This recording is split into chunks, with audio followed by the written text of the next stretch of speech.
Sueli. Que bom te receber aqui de novo. É muito bom estar aqui. E o assunto de hoje é? Ansiedade. Aliás, acho que nós vamos gravar vários vídeos sobre esse tema, né?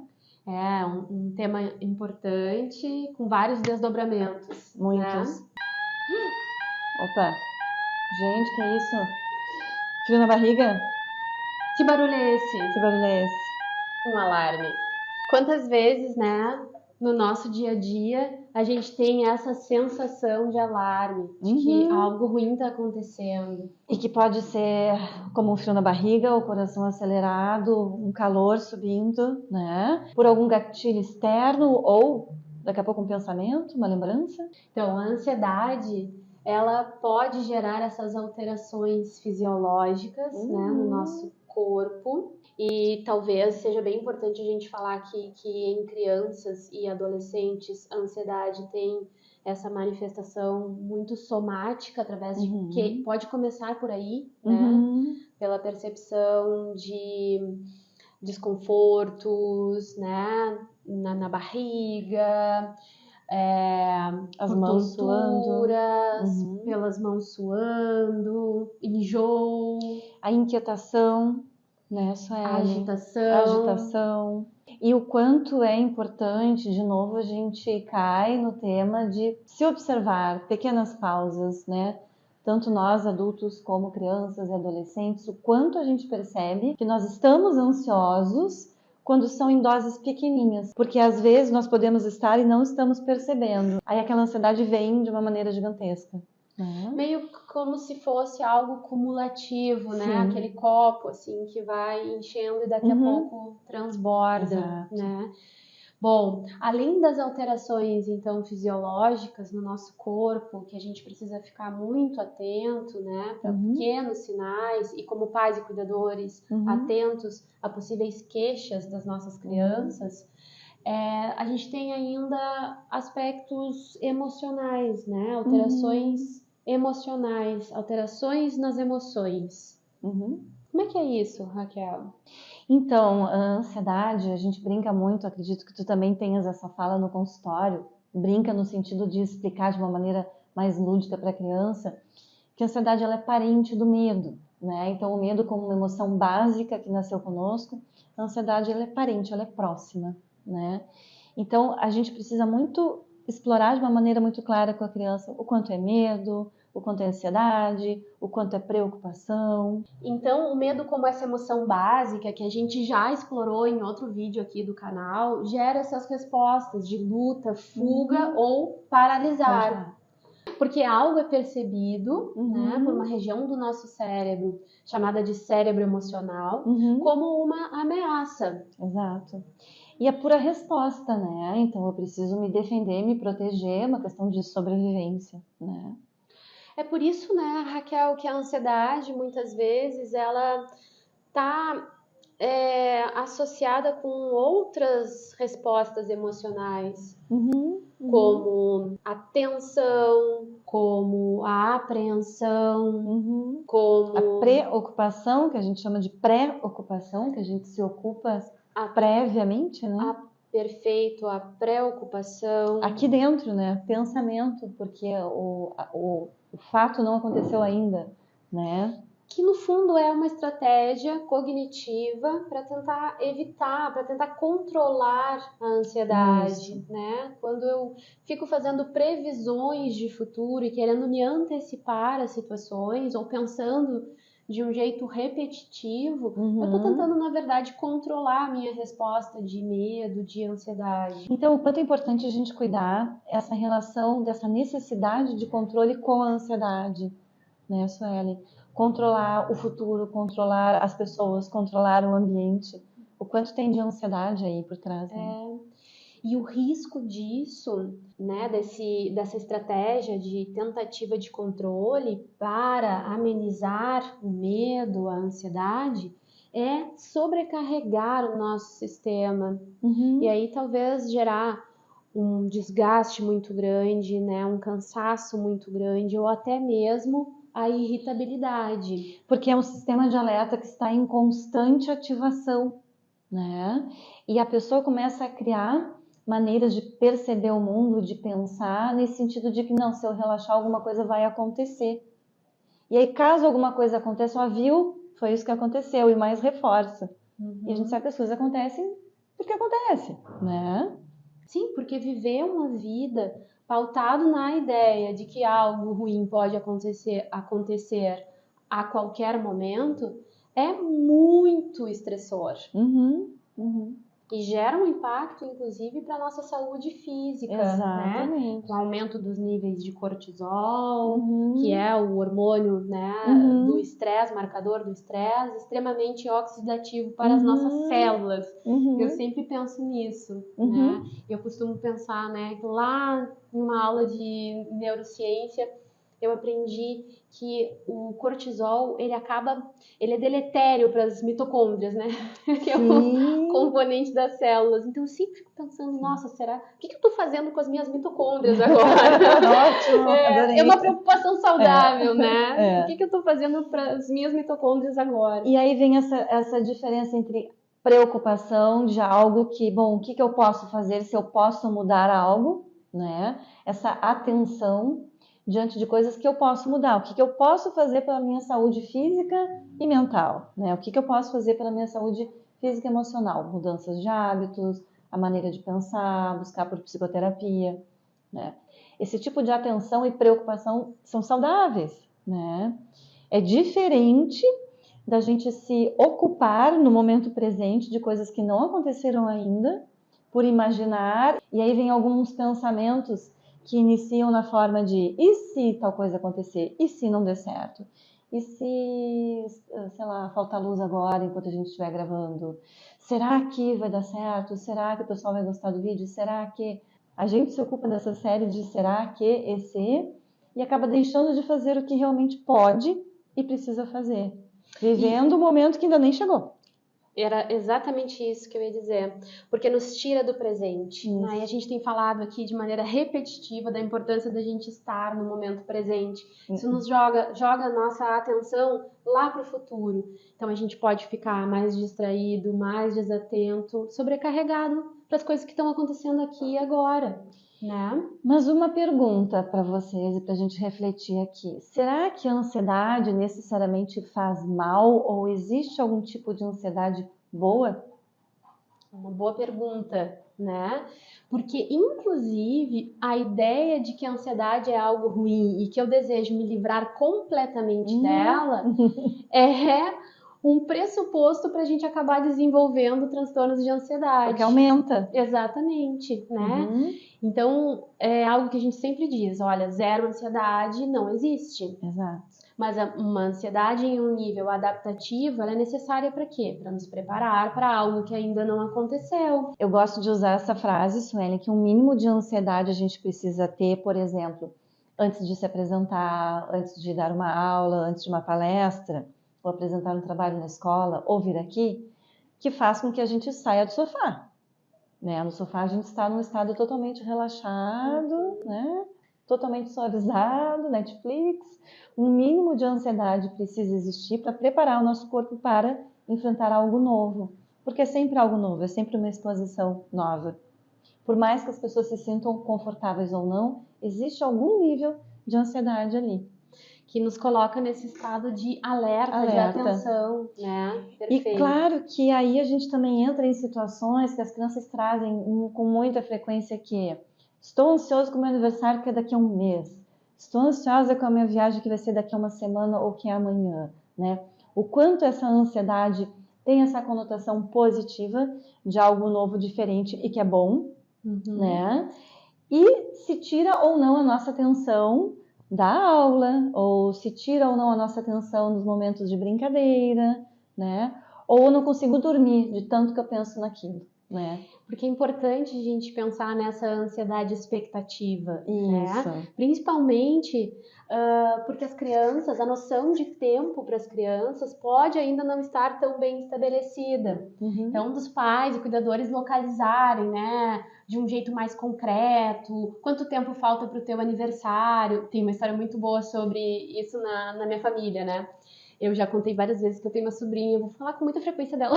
E aí, a minha sobrinha ama aniversários. E ela faz aniversário agora, dia 2 de setembro. Então, já teve vários aniversários na família, né? A vovó já fez aniversário, mamãe já fez aniversário, papai já fez aniversário, os tios já fizeram aniversário e nunca chega o dela. Então, a minha cunhada precisou explicar pra ela, olha, vai ter esse, o teu é depois do aniversário do vovô.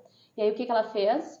Ela começou a preparar convites para o aniversário do vovô e distribuir para a família, porque ela queria antecipar o aniversário do vovô para chegar logo dela. É uma ótima ideia. Né? E as maneiras como cognitivamente a criança vai dando conta de compreender aquilo que acontece e os recursos que elas têm para enfrentar. Você estava falando disso, né? Que é o principal objetivo da psicoterapia, das intervenções para a ansiedade. É melhorar as nossas estratégias de coping, né? De enfrentamento, de resolução de problemas. Isso é um problema que eu posso resolver agora? Sim ou não? Não posso resolver agora, então é uma preocupação, né? Perceber como a ansiedade funciona nas nossas vidas, né? Então, nas nossas e das crianças, e ajudar as crianças a perceberem como que a ansiedade funciona com elas e com os pais, porque elas estão sempre nos observando, né? E aí tem um outro ponto, Sueli, que a gente está falando aqui da emoção ansiedade. Nós não estamos falando de transtornos de ansiedade especificamente, né? Assim como o exemplo da tua sobrinha, assim como exemplos que a gente pode pensar nossos aqui, ou de vocês aí em casa, todo mundo tem momentos em que sentiu e que vai sentir ansiedade. Transtorno de ansiedade é um outro ponto, né? Claro, né, que aí inclui um conjunto de sintomas, né, que vai ser avaliado por um clínico e um tempo de presença desses sintomas gerando determinados prejuízos. Sofrimento, prejuízo. Então, precisa ser avaliado por profissional da área da saúde. Perfeito. E aí a gente tem também um aspecto da ansiedade nas situações interpessoais.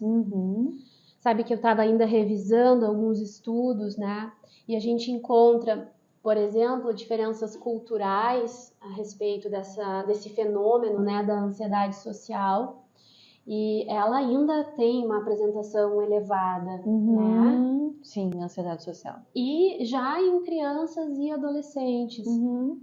Como, por exemplo, a ansiedade de separação das figuras de apego ali, quando precisa iniciar uma atividade nova, a ansiedade de falar em público, de fazer um trabalho em grupo na escola. Não sei que outros exemplos te ocorrem. Acho que esses exemplos de exposição, né? Porque por trás tem pensamentos e tem emoções como medo, né? E pensamentos relacionados a julgamento, né? Então, de novo, será que e se? Será que eu vou conseguir? Será que vão rir de mim? E se eu não conseguir? E se eu não der conta? Eu vi um estudo, inclusive, Raquel, que mostrava uma diferença étnica nessa ansiedade de avaliação negativa dos outros, né? E que dentro da população latina existia níveis maiores dessa ansiedade de exposição social, assim. Então tem um atravessamento, né, da cultura, do que é ensinado, dos nossos modelos, né? Essa relação com essas emoções, né? Eu fico pensando na vergonha, culpa, mas muito vergonha, né? Nesse criticismo, na crítica, da autocrítica, crítica em relação aos outros, né? Estão muito relacionados a essas situações de exposição.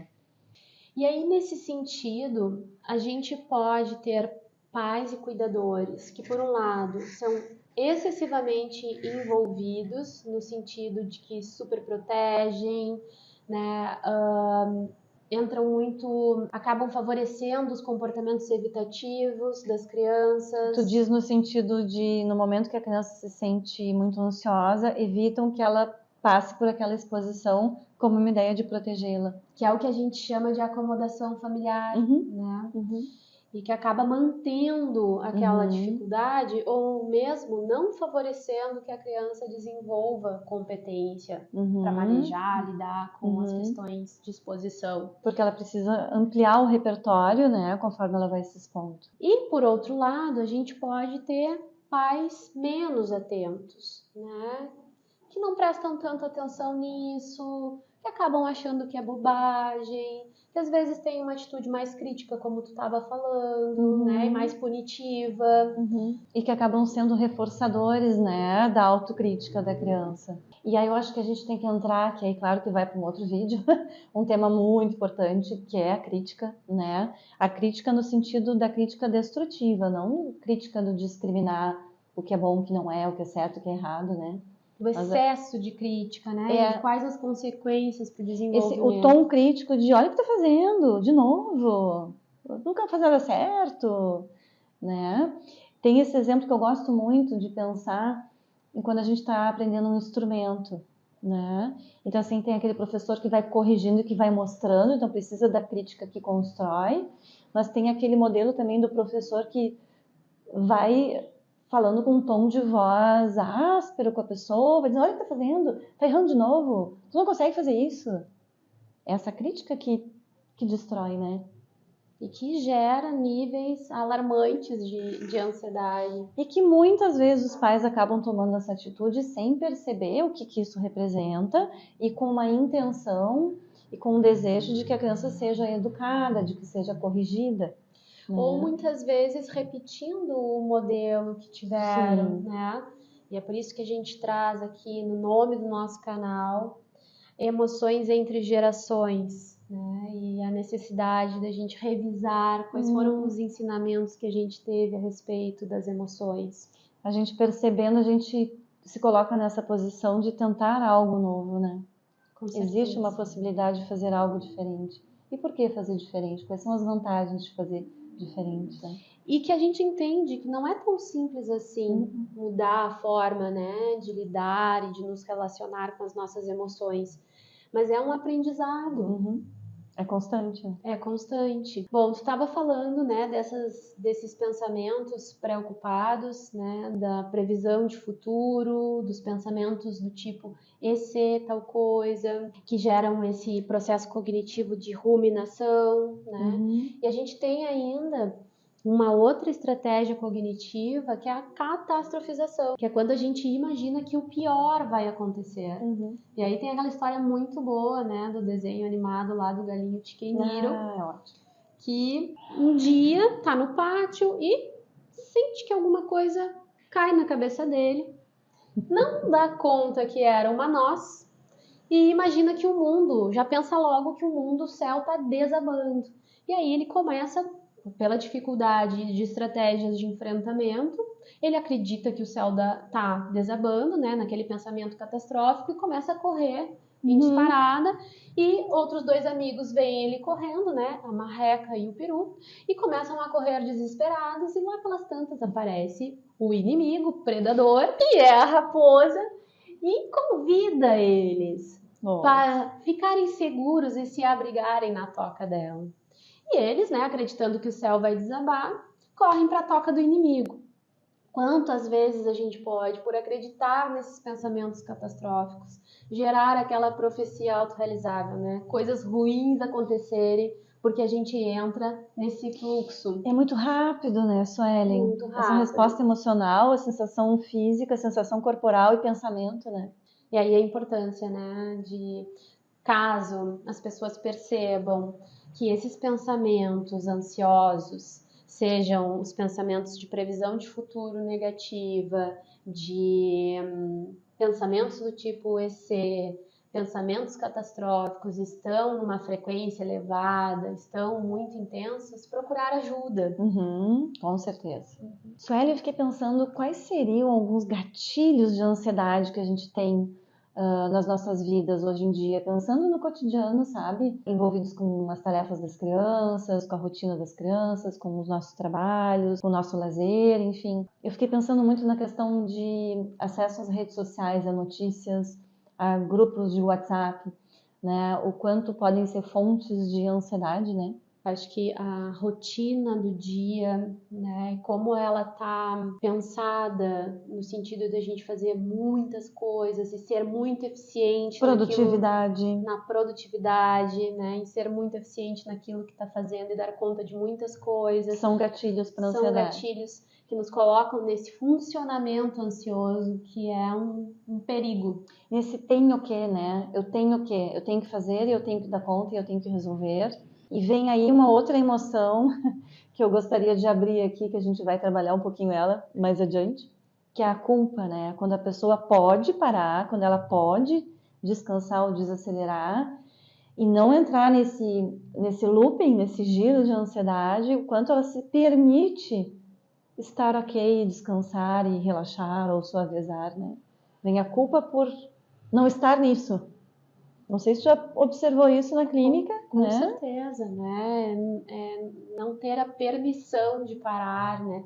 E observei não só na clínica, mas na minha experiência pessoal, né? Aquela sensação de desconforto, assim, de tem alguma coisa que tá errada, né? Eu deveria estar fazendo alguma coisa.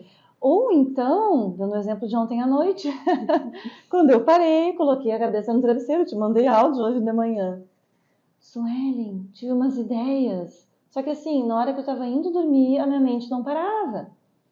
Mas eu não estou me sentindo ansiosa, não, mas o meu pensamento está acelerado, eu estou acelerada ainda, né? Tem uma imagem, né, um meme muito bom, tem uma imagem muito boa. Já sei qual é, já estou antecipando. Tu sabe qual é? A do bonequinho sentado, que tem de pé, tem o nível de ansiedade aqui.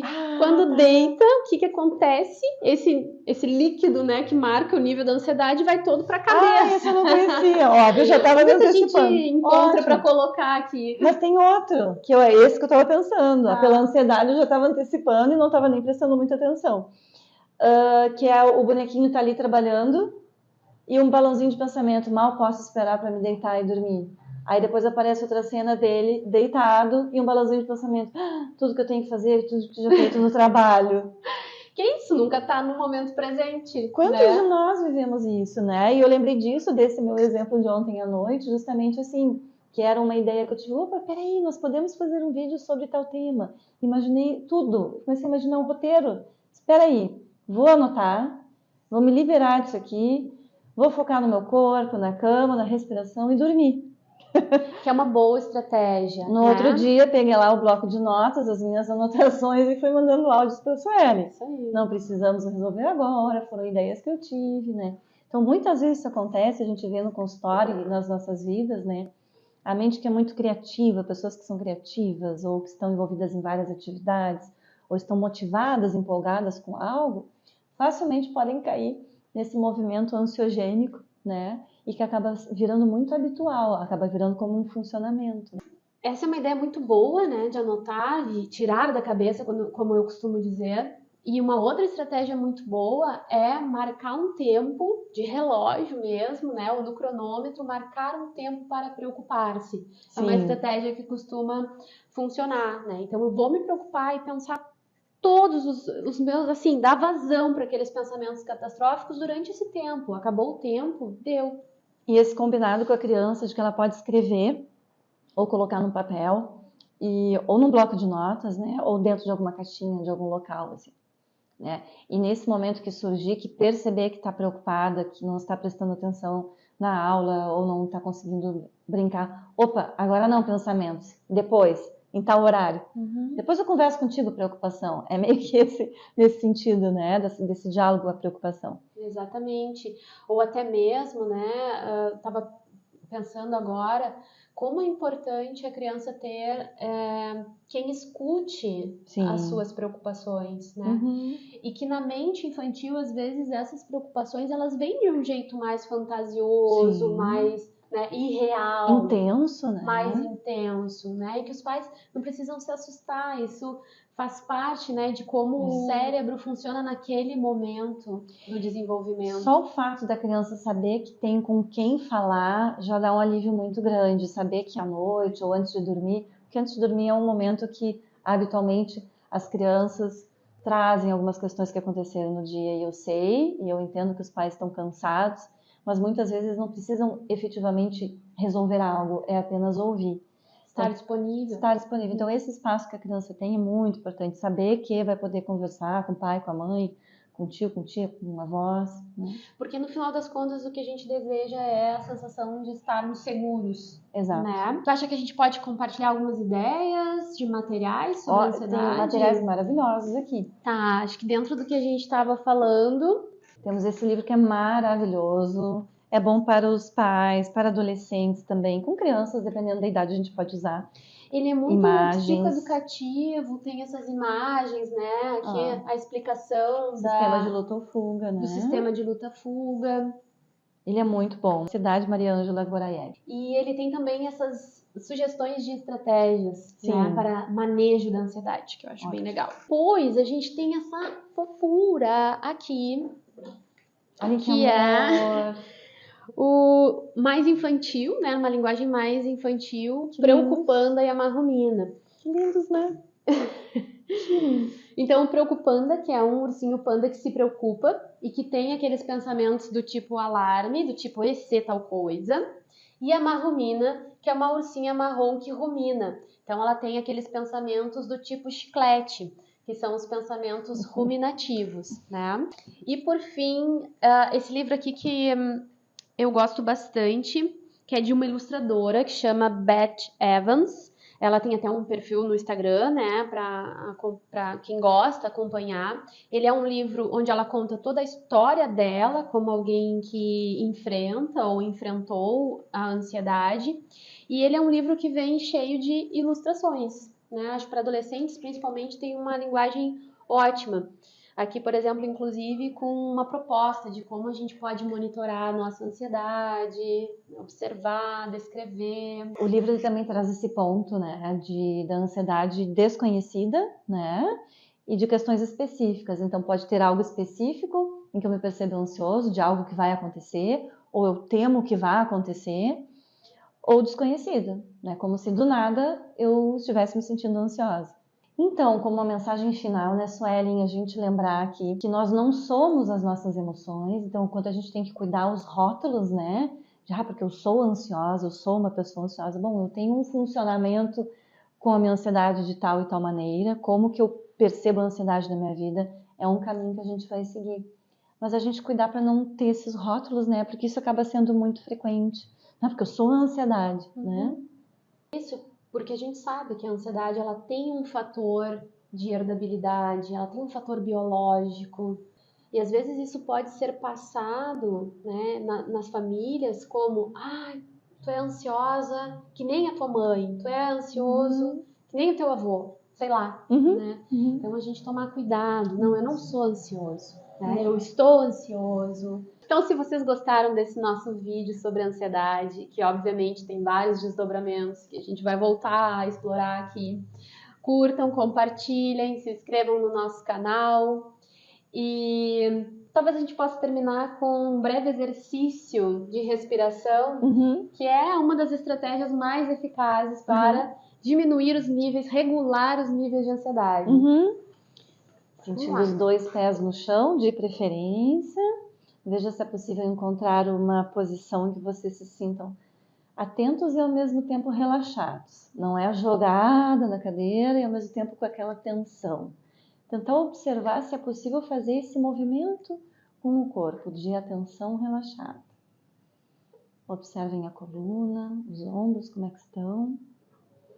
E a gente simplesmente vai fazer 3 respirações longas e profundas, de olhos abertos ou fechados, que for mais confortável para você. E quando a gente puxar o ar pelo nariz, o abdômen vai crescer, então você pode colocar as mãos na altura do umbigo, a gente pode convidar a criança para fazer isso também, e deitada com a criança, tá? Então, quando puxa o ar pelo nariz, o abdômen sobe. E quando solta pela boca, ele desce. Mais uma vez.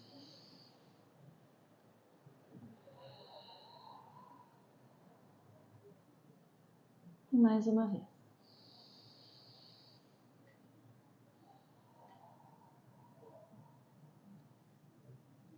É uma respiração que ajuda a estabilizar e tentar trazer o foco ou para a respiração, ou para os pés no chão, ou para as mãos na barriga. A gente estabelecer com a criança um foco de atenção naquele momento. Eu falei de convidar a criança para fazer isso deitada, porque isso é um exercício bem importante de fazer antes de dormir, que ela pode já estar deitada, mas vocês, adultos, conforme estão entre uma atividade e outra, estão sentindo algum tensionamento ou a mente muito acelerada, eu vou parar um pouquinho e vou sentir meus pés no chão, sentada nessa cadeira, as mãos aqui, respiração.